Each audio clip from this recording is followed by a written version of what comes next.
On this podcast, I ask every single person at the end, what is the ultimate pop classic? And my guest today has actually made one of the ultimate pop classics, one of the most enduring pop songs of all time, and one that just keeps coming back and back and back. There's even more songs in her discography that have done incredibly well too. She is one of the most prolific songwriters of this generation. I am talking about Natasha Bedingfield. This is very exciting for me to have her on the podcast. Unwritten, These Words are two songs that really got me into pop music to start with as a kid, listening to things, discovering the music. And I mean, I was going to say, and I can't believe it is still just as popular now, but I can believe it's still just as popular now. It is a multi-generational song, and I'm very excited to talk to her, obviously, about that song, about her very long career, and about the new music that she has upcoming, as well as an independent artist now too.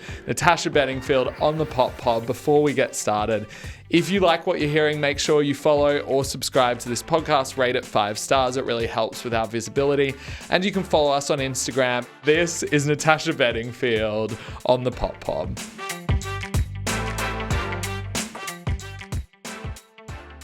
Natasha Bedingfield, welcome to the Pop Pod. This is surreal because this podcast, it comes up in conversation a lot about pop classics and songs that have been really part of the pop zeitgeist for the past couple decades. And I feel like this is the first time we have an artist that is really embedded in that.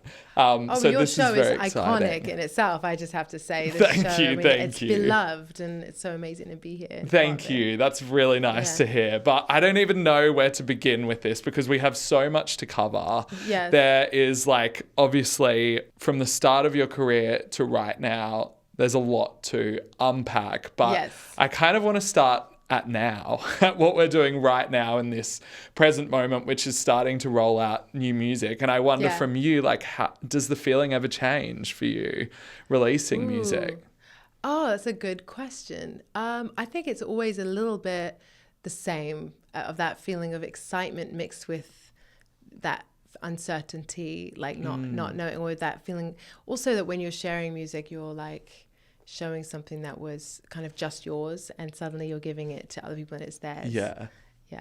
Do you think the pressure lessens though? I imagine early in your career, there's a lot of pressure to kind of make a name for yourself, which you obviously don't have now. Yeah, that's true. Is it nicer to be releasing it without that? I think when you're first starting out, it's that pressure that every young person, everyone who's kind of in their teens feels, where you're just this pressure cooker of I have something in me and it needs to be heard. Or, and I think that right now I'm a bit more I'm on the other side of I've seen a lot in my life. As the song says, you've seen it all. Yeah. But maybe you haven't. So it's this thing of you kind of have to kind of fight with your own cynicism about the way the world is, and self-protection, the things that have happened of I never want to do that again, all these kind of layers that we put on ourselves. So I think in another way you're kind of wrestling with that. Yeah. But the cool thing is that I've been singing this song at all the festivals this summer, and I've been saying to the audience, it's how comedians do, when you test out new material. I feel safe here with you, and I'm going to play you this brand new song. And so it's been quite amazing because I can see people's reaction. And it is honestly the best reaction of new music I've ever experienced in my life. Really? Yeah, usually when I play new music, people are kind of it's a tough one. They're yawning. No. I don't know. I remember singing Unwritten for the first time. I remember singing that for 6 months, every day in different spaces, and people were just kind of I hope you do well. And they were play these words. Yeah, and I've played songs that haven't done well. I've played songs that I've seen them go okay, good luck. But literally when I've been singing this song in the shows, I'm seeing people go, oh, this doesn't suck. This is amazing. And singing and actually starting to sing along to it even after hearing one chorus. And it's quite a groove. It's really great. It's when my band plays it. And what's exciting is I wrote my whole new album with the show in mind. So to introduce it into my show and kind of feel it out, and like it's an amazing feeling. It feels like almost full circle, because even just like the ... part is quite reflective of like the tone and theme of Unwritten as well. Yes. Like in that the story is still being told, but this seems to come from like a more mature perspective than Unwritten, which comes from like obviously it comes from like more of a like in your 20s kind of place. The hopeful thing, right? Of but there's a hopefulness to this song too, I would say. I think that you just have to hang on to the hope. The more you know, it's kind of like when you realize how many ways there are to die, you know? It's like, do I really want to leave my house? Like, you know, the more you know, the kind of, like ignorance is bliss. Like the more you know, the more kind of almost brave you have to become. And hope becomes a punk thing, because it's like, man, how can you hope when you know that the world is going to end, you know? So I guess that's the difference. You're totally right. And it's actually a conversation I had yesterday, like on this very podcast, about optimism and hope feeling kind of radical right now. Like we're meant to be carrying this kind of heaviness in terms of what we know, and like that the world is. And we need to have a tolerance for, like, we need to actually have a healthy dose of it too. Like, it's 100%. like that thing. We need to actually hold the grief and because some of these things do require us to be disturbed. Like we should be disturbed, that we should but not so much that we don't have any action. And I think that's the danger, especially with the influx of stuff that we're getting, is it makes you, I feel in myself, even sometimes it makes me just like it's too heavy, the weight. Totally. And I just sink under that comfortness of my blanket. And, you know, so I think, how do you tap out without being ignorant? You know, that's the balance you've got to strike. But we can't really, like, it's too many things. So like we have to find the joy, and we have to find each other, and we have to find the purpose in life and all of those things. So I mean, I think that's why music is helpful. For me, it's been that place I can bring those things to, and I can kind of struggle through the chords, struggle through the music. You know? But it must be beautiful for you to watch, in particular, the joy that a show like yours brings, because the tone of your music is uplifting, and you get to see, I imagine, just people like arm in arm. Yes, I do. Just having the great, and that feeling must never get old. It's amazing. And I think the thing I hear is sometimes people are like, that one piece of music changed my life, or that one show, it changed my perspective. And like I've experienced it too, like these just certain moments where there's a shift. And that's what I'm helping facilitate. Like when I'm in I'm doing a show, there's like a moment for people, and they can see a different perspective or feel something different. You know? What frame of mind were you going into writing new material? Like, what did you feel like you had to say this time around? I mean, I'm always writing. The thing about this particular music is it just felt like it came together, and it's really felt like it locked in, like the songs matched each other. And also just I did so much touring in the last 3 years. Like so many shows. And so it kind of made me also really appreciate the old stuff, because my old stuff had a resurgence, and so it made me like set back inside of that place that I was. And you know, I think you've talked to so many pop people. I'm sure you've seen that there's this kind of wrestling with what pop is. Yes. And a lot of times it goes through times where it's the coolest thing, and then sometimes it can be out of fashion, or it can get a bad rap. Yes. You know? So a lot of pop artists, they try to they go and swing in the completely opposite direction, or, you know. So I think for me, I've really been able to kind of get some self-love from this situation. Like people singing, I love you, I love you, I love you to me. Like I've just tried to absorb it. And kind of have love for my younger self. And I think that's affected the way that I've written this stuff. I think I've doubled down on some of the songs, on the positivity. And it's great, you know. And it's music I like. And a lot of times when I'm writing music, like it's very clever. Like I love word games. Yes. I love wordplay and double meanings. And but sometimes when I would play the music, I would just feel like it just didn't feel like I would feel tension inside. Like I would feel my jaw tighten up or something. But like this music, I'm just feeling like this is what I like. You know, I like it. So I think people will like it, but most of all, I like it. Which is the most important thing, and probably doesn't happen enough, I feel like. Exactly. Yeah. Has there ever been a tense relationship with you and your old material? Because I can imagine it's sometimes difficult when an older song just continues to pop up and up and up, and you're like, can we let go now? Was there ever a point of that? And has that been a process of learning to just embrace that as well? I'm really lucky because I actually liked my songs, and some people had to release songs they didn't like. Like I've had the freedom to release songs that I approved of and liked. I wasn't ever forced into releasing things. Or the ones that I didn't like, they didn't become hits. That's lucky. Because usually like there's one song on the album you don't like, you know, that they were like, just do it for us. And you win all the battle and you have to give them a win. Yes. You know, and then that one's the hit. Which I feel like Aerosmith, don't you think that like that their biggest hit that everyone loves, I don't think that was something they felt. So different story, to the rest of their music, you know. But that is a story as old as, like, so many artists have that story. Yeah. And then they have to constantly step out on stage and sing it because people adore it. Yeah. It's nice that you don't have that experience. Unwritten was my, at the time, because I'm a blonde girl, like and I had amazing songwriters, but they wanted me to be a little sexier. So like they were writing, on the day I wanted to write Unwritten, we were like writing a song like I'm a bomb, can you hear me tick, beware if you turn me on. Like it was... very similar to Unwritten. Yeah. And I was like, no, I want to write stuff that means more than that, you know, and also that is true to me, you know. So that was already that kind of song. So that it was also not like anything else at the time on the radio. Really wasn't. Yeah. I was just going back this week and looking at what else was a hit around the time of Unwritten. Yeah. And it was a real anomaly in terms of tone and also the lyrical theme of it too. The only thing that was similar actually, and what really I was quite inspired by, is India Ari, which is, you know, I'm not the average girl from the radio. My worth is not determined by the price of my clothes. Yeah. That kind of self-love, positive message. And it was one of the things that made me go that they're like to prove like this is needed and people will want it. Yeah. Know?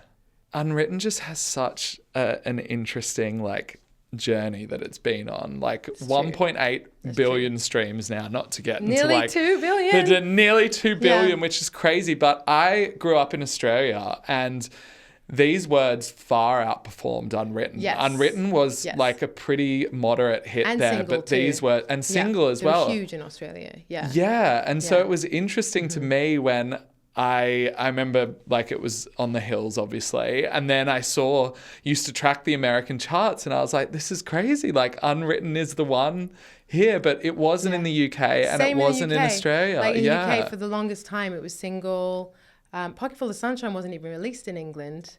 But Unwritten, it didn't become big in England until probably Anyone But You, I think, or TikTok or something. Yeah, totally. Yeah. And this is something that's quite consistent throughout your career. And this doesn't really happen anymore because singles come out globally. Yeah. But at the time that you were releasing your first batch of music, they were targeting things to a US audience and then they were targeting things to a British and Australian audience. They would geo-block it. Yeah. It was very it wasn't allowed, no one could even search it in those other countries. Which is just wild to think. Yeah. I mean, your second album, there's literally 2 versions of it. One that's American and one that's British. It's true.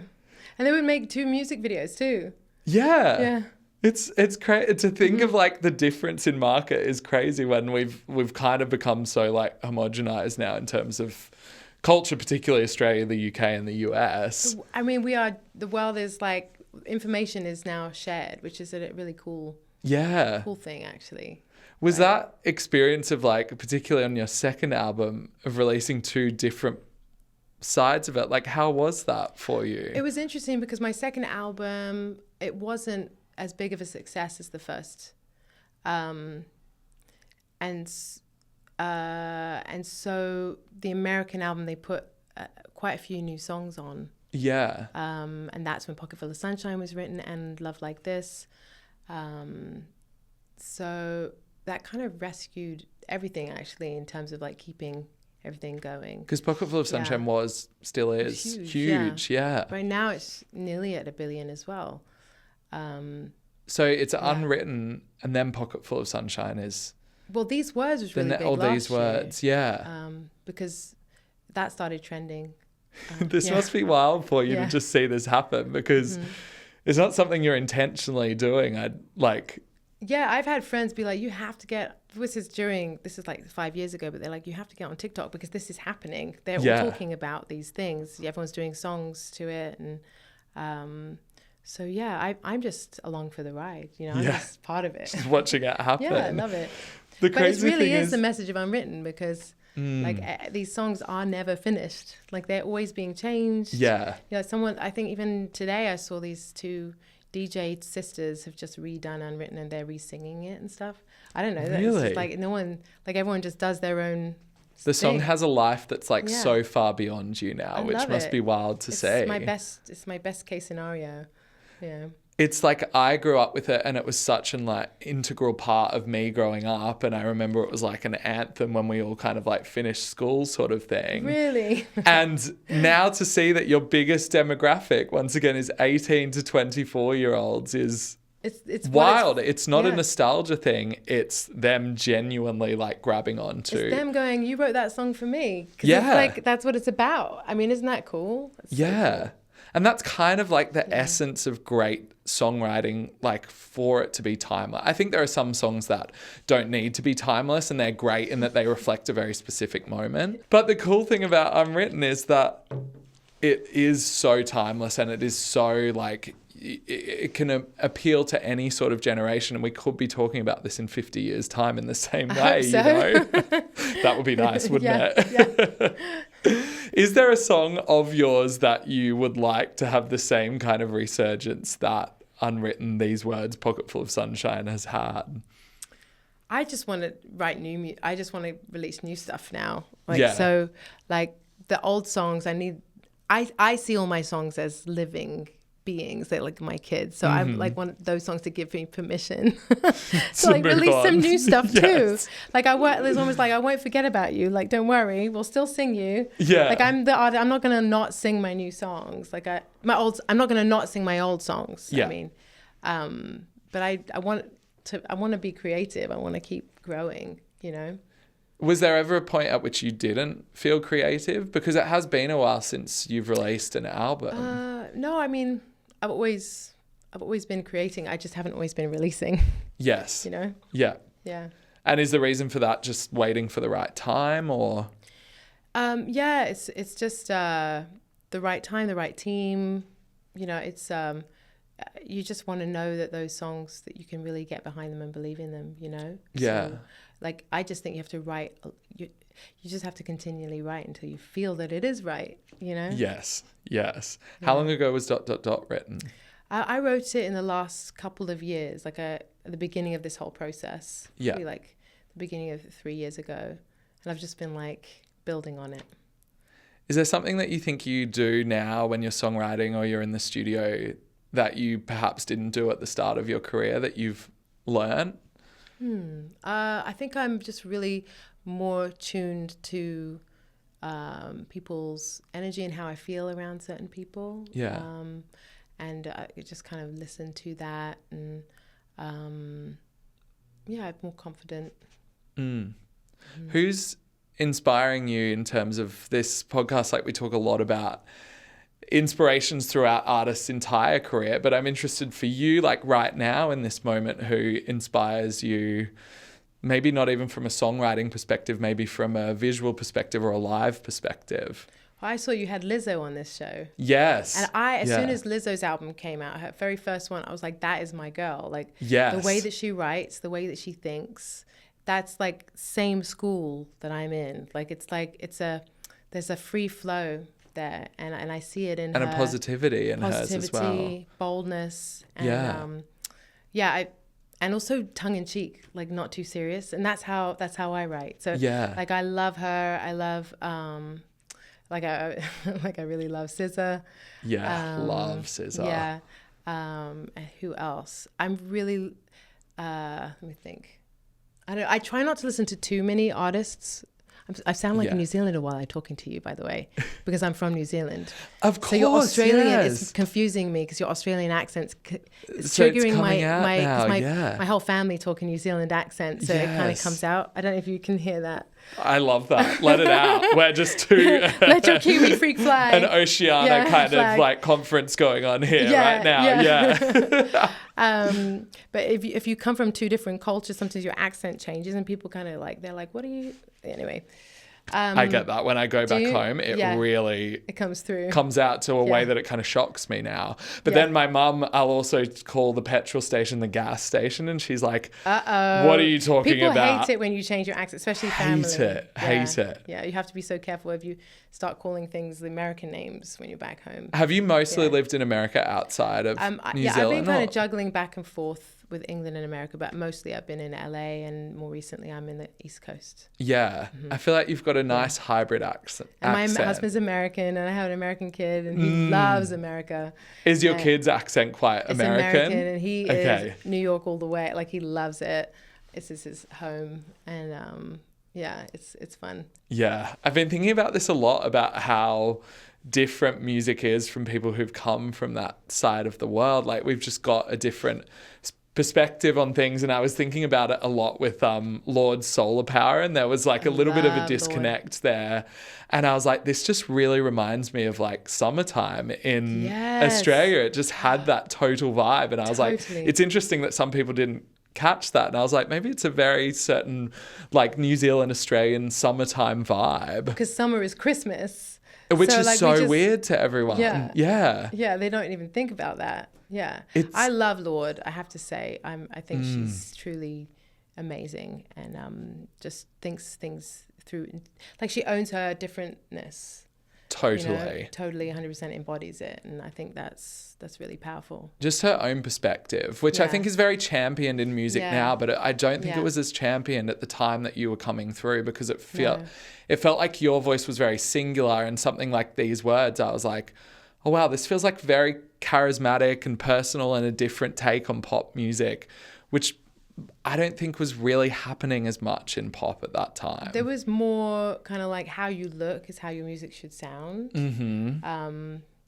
And I mean, like, I was lucky, I was a priority artist. Yeah. But then you have all these people putting their opinions in on what it's going to be like. So, you just have to kind of navigate that, because you want everyone to believe in you. Yeah. Or in what you're doing, and you're kind of forced, pushing through. So, but yeah, it's changed a lot, and I think we've got so much more openness to people, like even body size, like people having like different kind of bodies, and it's so cool. I love it. And just telling so many different stories. Yeah. As well, without feeling like you just need to put out a pop banger from the biggest songwriter in the world at that very moment, I think it's more important now that the music feels imperfect, actually.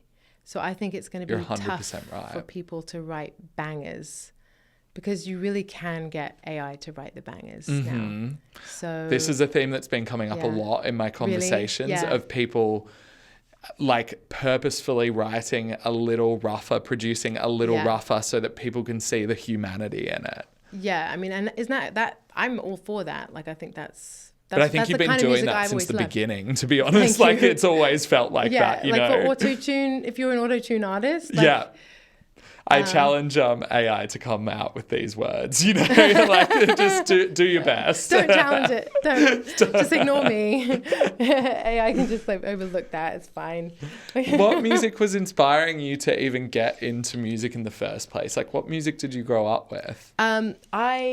We grew up in a bit of a musical vacuum where we were not allowed to listen to radio. Because you grew up in church, like singing in church, Christian. We sung in church. We had this amazing Caribbean church that we were part of, who just got us playing, like, it just was so encouraging. And did you say a Caribbean church? yeah. Wow. Yeah, Jamaican. They were all our aunties and uncles, and we went, like, it was so amazing. We were just really welcomed in. Yeah. But there was like a kid playing the drums who was 8 years old, who's a friend of mine now, and the amazing thing is many people in that church have become famous for making music, writing songs, acting. Like, it was one of those amazing. Who else? It's the Wades. Jovian Wade is a really big actor. Varen Wade, he wrote like a lot of Jessie J and like big artist songs in England, and something Deanie was in the Boy, water there. yeah. Even just like Daniel coming out of it as well, yeah. And we were just like, Daniel was just on a little machine, like he just had like a little Casio kit, and he would just like press it and do rapping and stuff, like as a little like 9-year-old, you know. It was crazy. Wow. Yeah. That's amazing. It's so interesting to me that when often I will be the controller of the aux chord at a party. Really? And I know that if I play Natasha Bedingfield or Daniel Bedingfield, everybody's like coming to the dance floor. There was something amazing. Timeless about that family. Wow. I mean, you just want to have those dance floor moments, don't you, in the party? You want to make sure you have those, and then you keep everyone happy. Exactly. But there's very few songs that can like do it, you know? There's songs that can bring a couple people to the dance floor. Yeah. There's songs that can bring one generation to the dance floor. Very few songs that can bring every generation to the dance floor. Cool. I always get upset when the DJ, like, everyone's there and then the DJ switches onto something obscure, and then everyone's just like, and it's not something that has a beat, like, and you're just like, clear it. It's selfish reasons. It's like the best DJs know that it's a totally selfless job, and you're pleasing the people in front of you. The best DJ that I've ever been to was Questlove. And he does like a whole bunch of like, because his knowledge of music is so crazy. Encyclopedic. It's incredible. I think he did like a bashment night. Like, I don't know. It was just so cool. And yeah. I want to know, like, if you were controlling a wedding, like, dance floor, because I think weddings are the best example of songs that bring everybody together. Like, what songs would you throw into that situation? I'm Every Woman. Yeah. These are good questions. Something by Lady Gaga for sure. Yeah. Right? Stevie Wonder, As. I love that song. So good. Yeah, so cool. I don't know if that would just be a selfish one, though. That would have me on the dance floor. Someone posed this question to me when I was doing this podcast with an artist called Jensen McRae, and she said to me, if you could only have one artist to soundtrack your entire wedding, so it has to be first dance, oh my gosh, dinner, reception, Stevie. Dance floor, who would it be? And our answer was Stevie Wonder. That's good. Yeah. That's good. So many different shades of like his music. Yeah. I also asked this question, which is, if you had to show somebody a record who was not familiar with pop music, had for whatever reason spent their life growing up somewhere where pop was not accessible to them, what album would you put in front of them? Well, that's the whole thing of the Beatles, that movie about the Beatles where the guy... Exactly. Yeah. Yes, where exactly. He was like nobody knew who the Beatles was or something, and then he pretended it was him. Yeah. The Ed Sheeran one. Yeah. Yeah. Would you play Ed Sheeran? No, I don't know. Oh, well, to be honest, Ed Sheeran has many great pop bangers. I think too that pop has changed a lot. I mean, pop just means anthemic, but like Billie Eilish, like a lot of those songs they're not a traditional pop structure. Yes. Like, I think it has changed a lot, which I really like. Yeah, you can kind of do... I was just thinking about this with, like, the new Charli XCX album. There are so many songs that, like, don't have a second verse or don't have a bridge and stuff. It's just blown wide open what you can do now. Yes. It's very, like, an exciting time to be in, I think. And the thing I've noticed where I've done so many festivals in the last couple of years, I went to, like, one in New Zealand that was drum and bass. Like, because DJs are playing all my stuff too. So, like, I'm at the drum and bass things. I'm at folk festivals. I'm at college shows. Like, the music plays in so many different places. So and I think varied. It might be representative of Spotify, like the way that you can kind of have so many different playlists. Yeah. You know, it's not, no one's into kind of just one style anymore. Are you going to lean into that dance side at all with the new songs? Because I feel like ... is kind of like begging for a dance remix. I need a whole bunch of remixes. Like, let's do a remix contest right now. Yeah, exactly. It needs some remixes for sure.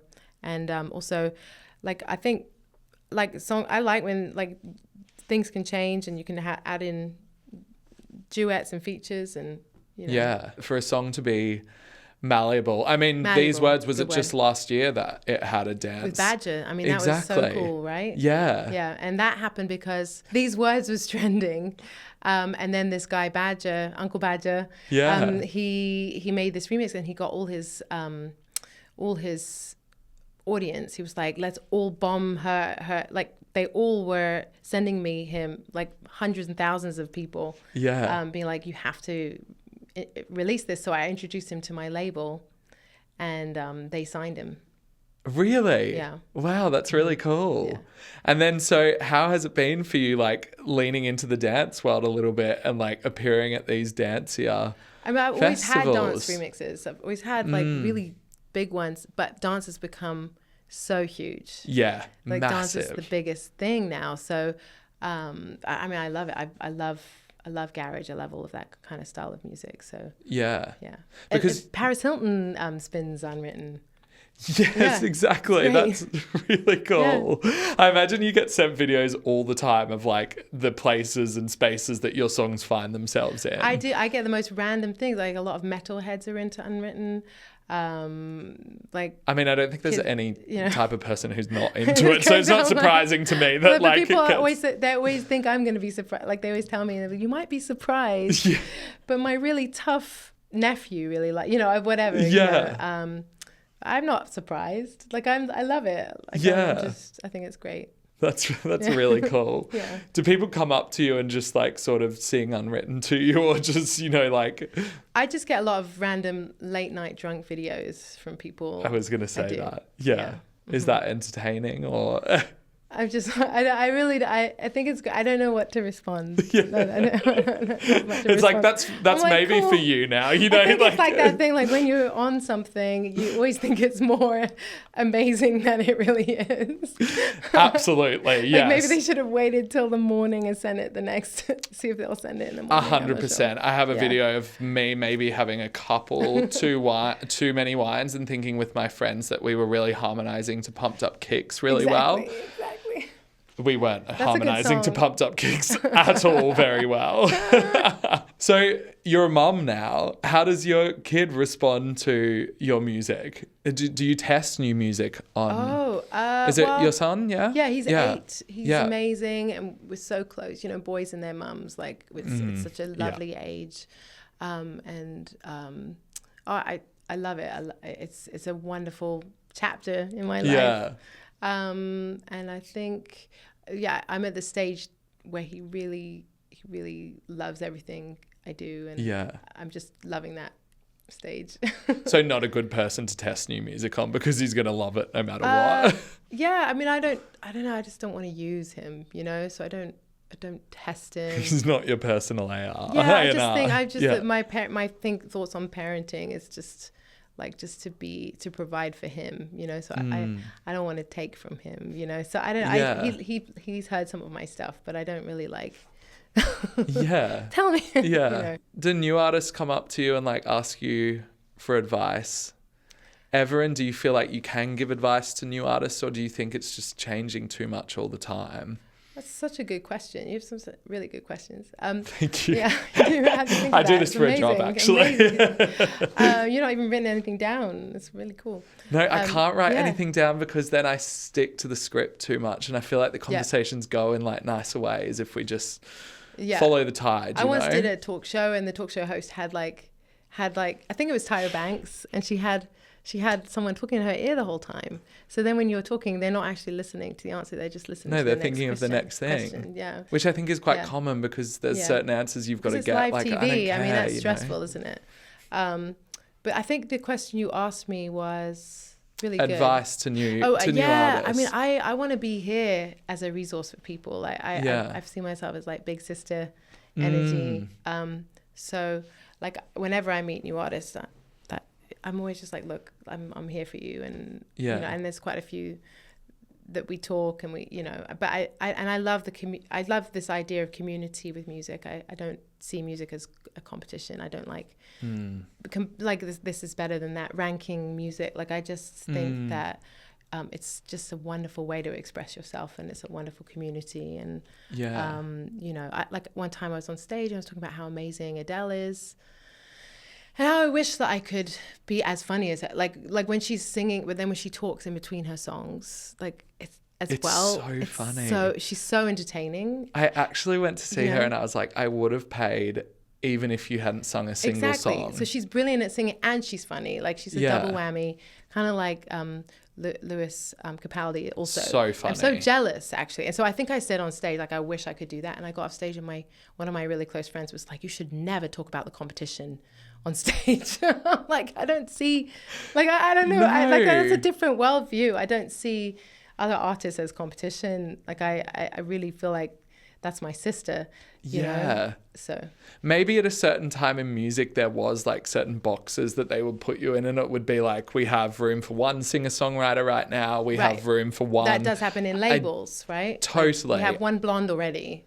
Exactly, which feels like antiquated now. It's like there's room for many different things. And I've just been so blown away because the encouragement of like the next generation, there's just this kind of sharing of info, and it's really been touching. Were there people for you early on in your career that you leaned on for that kind of advice, I guess? I also think the new artists have a lot of advice for me too, you know? So I think interesting. That's what I mean.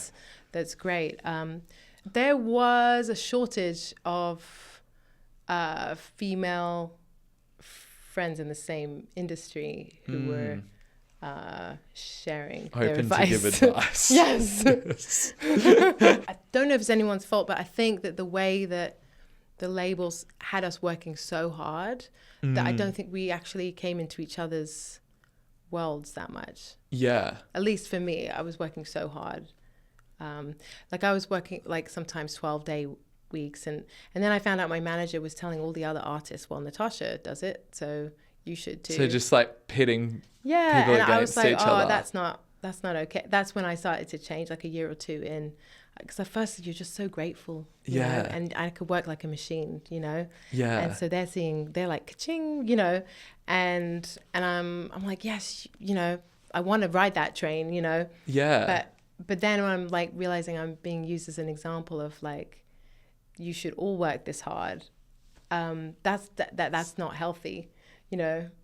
So it must be hard to like maintain a like idea of self, because I think a lot of artists' debut album now they kind of look back on and they're like, I should have said no to so many things, but just coming from my perspective, and you can tell me if this is wrong, but yours feels like it is very you, like the ideas presented in it are very you, and there is a very singular identity in there. Is that how you feel about it? Yeah, I mean, I tried. I think that it's an extension of you. Like we have many parts of self. So totally, like the but you didn't feel like you were being like pushed in a direction. The person on stage is like I kind of have that same kind of transformation on stage where I'm like a much bigger person. Are you sometimes like, whoa? That's why I love being on stage. I love it. I get to be really extreme and rock and roll, and it's the best thing for my soul, you know. Because in life I'm quite quiet, and you know. But I think that I think there was definitely a fight for it to be very authentic. What was I'm really like throwing you back here, so if you don't have the memory of it, just let me know. But was there a song early on where you were like, this feels like Natasha Bedingfield, feels like I've locked on to who I am? I think the main challenge at the beginning that I remember is trying to find my voice style, because a lot of female singers can sound very similar. So I think I remember really trying to like playing around with the tone, and trying to find a more of a very original tone. That's really interesting, actually. And my voice was pretty broken because I was staying up late, so I found that when I didn't sleep that much, that my voice had this huskiness, and that was like the gold. So that's a little dangerous, because then it's like, okay, I don't need to sleep that much then, because my superpower comes out. There's a fine line between pleasure and pain. I remember being obsessed with like the Kings of Leon's like his voice. Yes. And I was reading how he got that, and Yeah. it was like a lot of whiskey, I think, was what went whiskey into it. Definitely helps, and late nights, and I mean that's. Then you go touring, and you're like, oh, I can't sing live. I can't sustain. I can't do sing. that every night. Yeah, Yeah. and that's when I got vocal coaching, and they're like, you're going to have to kind of have a cleaner sound to be safer for longevity. You know. Yeah, is that difficult to learn It's how hard to because tour? then I couldn't do the husky Scarlett Johansson thing, but I got it high. My range increased, so that's what's changed. Is my range has increased. Like I'm much higher voice now and lower. Okay. And the that stuff is in the high parts. Interesting. Yeah. Okay, that's really cool. Yeah. And you're able to bring that to your new material, I Yeah, and I guess, never and not lose my have voice. to stay up all night to get to there. I can bring it, and I never lose my voice. Really? Never. Wow. 'Cause I'm religious about warming up. Well, I've sung like Unwritten on a number of nights, and I have lost You my have? voice like immediately. So Good. Releasing your inhibitions. you know what song I love of yours that I feel like doesn't get enough Which like one? credit? I Want to Have Your Babies. I think is Oh, like thank you. brilliant. Thank you so much. I thought it was brilliant when we were writing it. I thought it was really funny. It's got a like very British/Australian, New Zealand like sense of humor, I think. Thank you. I felt very punished for that song. Like I felt like the media didn't like it, and Yeah, because I don't think they got the joke of it. they didn't to be get honest. the joke. They didn't. I've been thinking about this a lot with Ray's Where's My Husband, because Americans, I think, have been a little bit like, oh, this is very like traditional. And I'm like, no, this is our kind of humor where you're like at a bar and you're like, where's Where my are husband you? in here? You know, like Exactly. it's funny and it's a throwaway comment. Yeah, exactly. It's not like desperate. No, It's- you weren't looking at a guy being like, I want to have your babies immediately. It was like a way of just being a little bit hype. It's like, I want his eyelashes and his lips. And, Exactly. And, you know, I want like someone who treats people well, but then I'm going to hide it. You know? Exactly. Yeah. Yeah, I'm going to exactly. act all casual. I'm going to be like, yeah. But it also is interesting to hear that kind of riled up the press now, because the stuff that like we're in very different times now where you can say a lot in music It's true. and it's No, less they literally questioned. banned it from Radio 2 because they thought that it was encouraging young girls to have babies. Are you kidding me? Because my fans were young at that point. So, yeah, it was like 11-year-olds.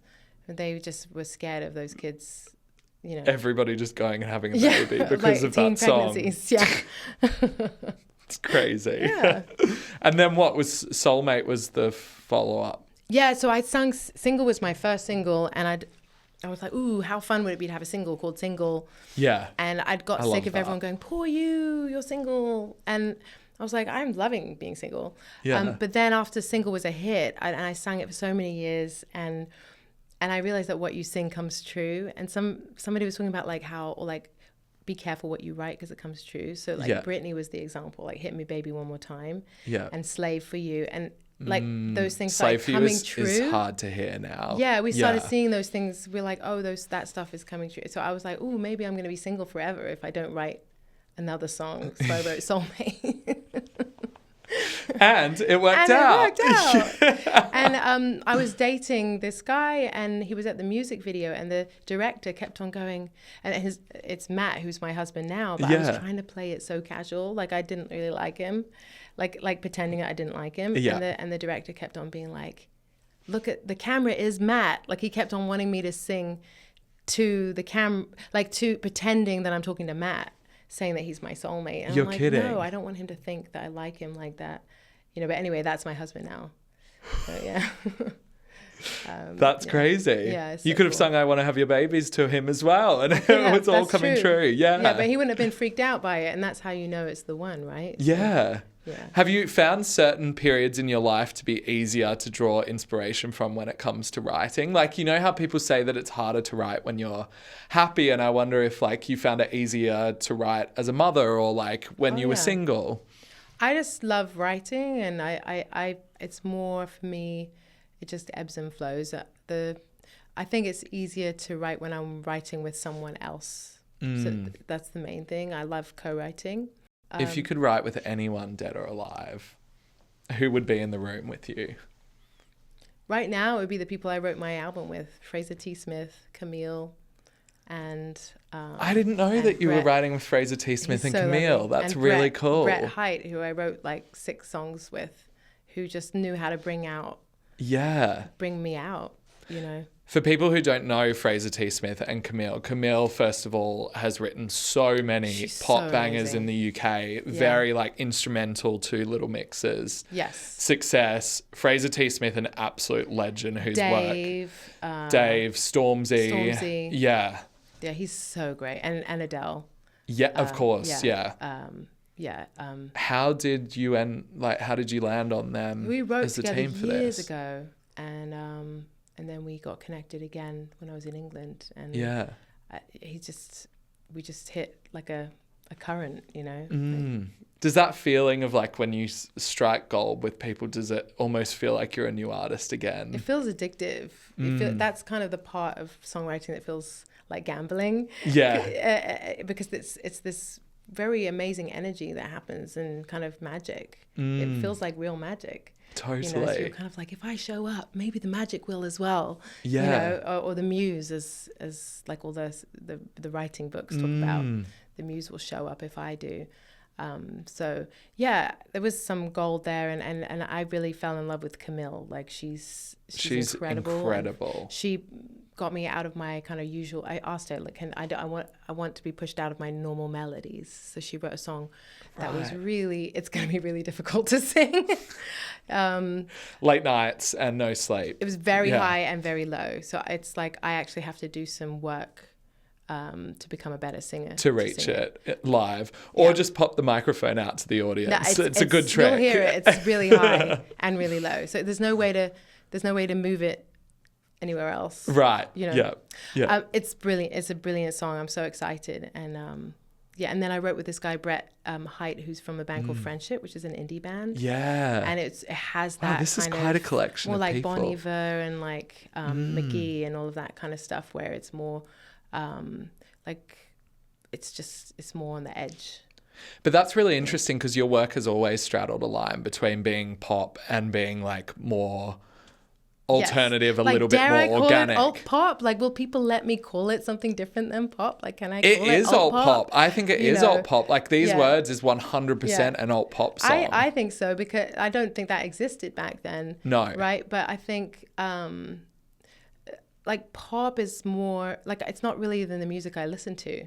Yeah. Except if you're talking about Shaka Khan. Yeah. Know, or Tina Turner. Yeah. Which that is pop too. Yeah. And Whitney Houston. Yeah. So if you're not listening to diva pop, music, usually like what's the kind of music that you would gravitate towards? Like Sigur Rós and Massive Attack and Portishead. Wow. Yeah, you're like deep in the 90s, like 2000s Bjork. Alternative world. Yeah. Mm-hmm. Yeah.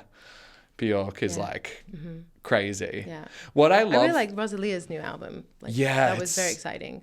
Lux is amazing. It's amazing. And you know what I love about that, and it's something I love about Björk as well, is that pop can mean so many things and you can reach people at the center without aiming for it directly. You know, like Lux is such a strange album to capture the mainstream, and yet because it did capture the mainstream, it's pop music. Exactly. It's so cool. I mean, when the first time I was listening to that, I felt like I was just being blown a sensory the whole experience, time. isn't it?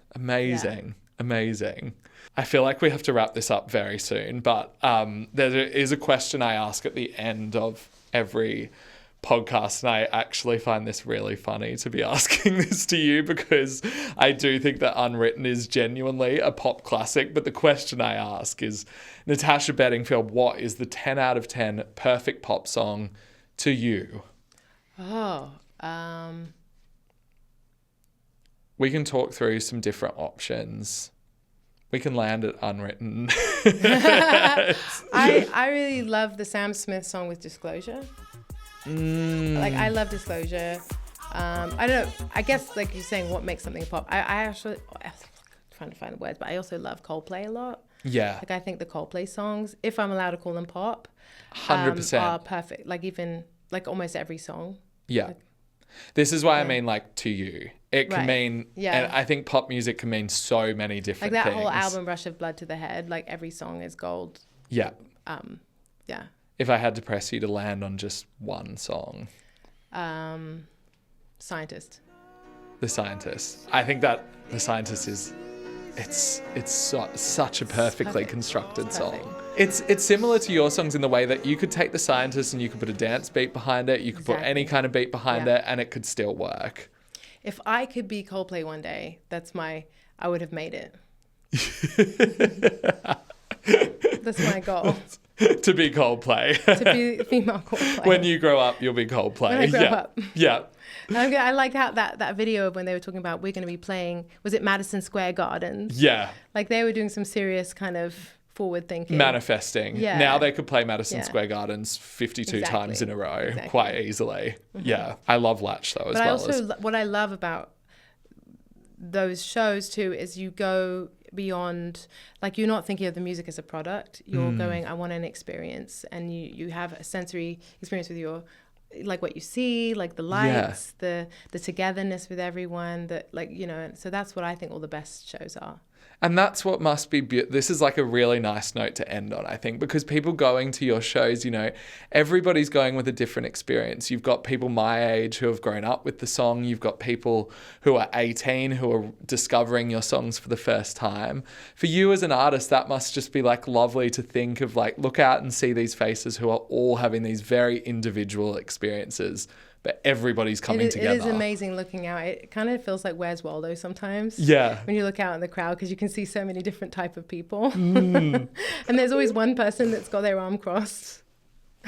I mean, having your arms crossed during some of your songs, that's really, crazy. Like, Come on. They always say not to look at that person, but I always just look at that person and cross my arms back. And then they're like, then they realize it's not TV. They realize that I can see them. You know? I mean, that's the best thing, is it is an exchange. And I just saw Robin, who I think is someone akin to you in that she's got a song that really brings people together in terms of Dancing on My Own. And everybody was like crying, like hugging each other. And then I looked to my left and there's one guy literally just standing there like that. And I'm like, it's actually kind of impressive to be able feel to so little during that. Yeah. That's what I wonder. Are they not feeling anything? Are they trying not to feel something? I don't know. Yeah, I don't know.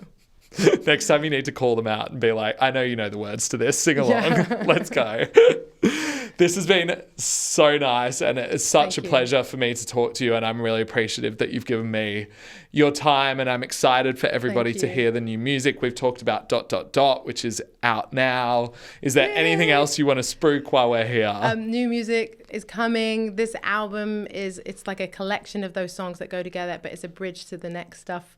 Like I'm already thinking of the new stuff. That's the main reason I want to get this stuff out, so I can now start doing the next stuff, you know. And so I'm so excited, and I just feel grateful to everyone who's kept my music going, who keeps playing it, all my amazing listeners, and it's cool. We're hopefully going to be here in 50 years' time talking about how the new generation... Did I make a mistake by not having a name for my audience? Like, you're supposed to have a name for your audience, like your monsters or your... like. Oh, you want to come up with a fan name right now? Right now, like, is it too late in my career to have a fan name for everyone? I'm trying to think what we could take from your name apart from just calling them bedding or something like that. I think that my fans in England would call themselves bedheads, which is quite good. That's perfect. Yeah, but they're also my brother's fans too, which is totally cool too. So I like the fact of them. Should we take it international? Totally. You know, could be good, right? It's like the Deadheads. We're calling it right now. If you are into Natasha Bedingfield's music, you're officially a bedhead from this moment forth. I love it. I'll be the first bedhead. Thank you. Thank you so much. This was really fun. Thank you. It's awesome. You're so great. Thanks for having me.